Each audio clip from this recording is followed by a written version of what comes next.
Welcome to Olympic Tales. We have Gene Ubriaco and Bobby Nardella, who represented Team Italy many moons ago. And we're first of all going to talk to Gene. Gene, you were the coach of Team Italy back in '92.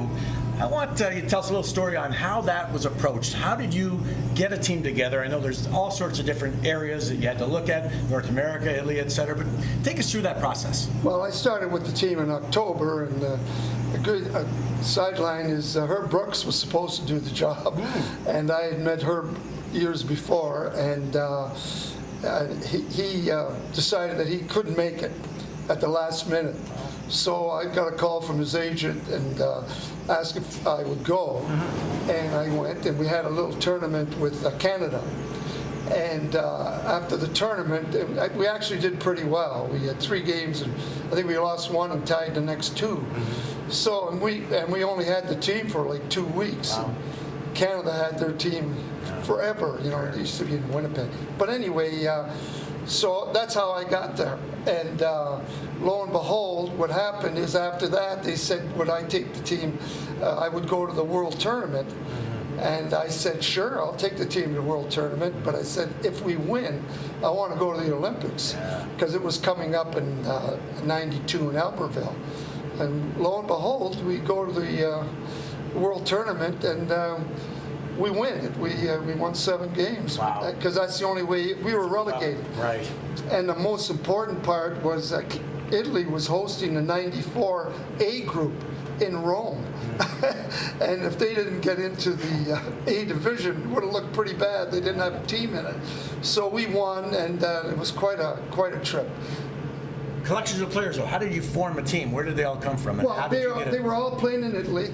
They were all playing in Italy, and I went over about 2 weeks before, and I kind of scouted, and then picked the team from that. And I had some good players. There's no question. Gase Orlando was our captain, and unfortunate for us. Before we, this is going when we went to the Olympics. He couldn't play in the Olympics. He got injured. Bobby is a player, 98, 2006. Awfully nice to be representing your country of Italy. And tell us about what took place for you, and how did they tell you, and preparation, et cetera, like that, to get ready for the Olympics. You have to play 3 full seasons in their league and have a passport to be eligible. So you have to play as you have to play as an import for those 3 years. Right. And then you know how the rules are. So I became a non-import after the 3rd season. And it wasn't until the 4th, actually, after the 3rd season, I couldn't play in the World Championships. The 4th season I played here was the first season of the Wolves, and I played in those World Championships. So that was my first time representing the national team. So you just don't show up and play. You have to earn it, really, and you have to be one of the better players to be picked. The team was probably 50-50 with North Americans and the true Italians. When were you first notified, though, that you had an opportunity? Did someone call you, or how did that work? I think they called me, during the season here. I had to go to Rome for a physical during the season here in '97. 97, 98, and just went from there. And obviously the team let me leave. For preparation yourself, games, did you play right before the Olympics with Italy? I went to Japan. I had to fly to Italy, and then the next day fly to Japan. Wow. We played maybe 2 exhibition games in Japan.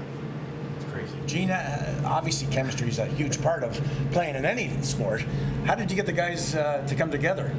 Well, the thing is, the Italians are so open. Sure. And the first thing was they treated us like you cannot believe. In order to go to the Olympics, they would give every player $7,000 worth of clothes. And we went down to Rome, and they measured every piece of our body. Wow. And before we left, they gave us 7. The luggage was of 7 pieces, and had everywhere. You didn't have to bring anything. Shoes, socks, underwear, wow, you name it. And the beauty of it was that all the designers, the best in the world, come from Italy. So this was a way of them to show their new. These were items that we were wearing that were going to be shown maybe 3 or 4 years later. And this is what they did. In fact, I still have the coat. We had a black hat, black coats, a white scarf. In fact, one game, I can tell you one thing, is Berlusconi, who ended up being the Prime Minister of Italy. Well, he wasn't then, but he owned the hockey team. And he came on the ice one practice, and he's standing on the ice while we're shooting pucks. He thought it was like a soccer field that you go on the ice. So I had to go up to him and say, Mr. Berlusconi, you can't stand here because, the puck might hit you. And there they were, they had their cell phones and their scarf and their long coats all on the ice. They didn't realize. And after a puck or two came close by, they got off the ice.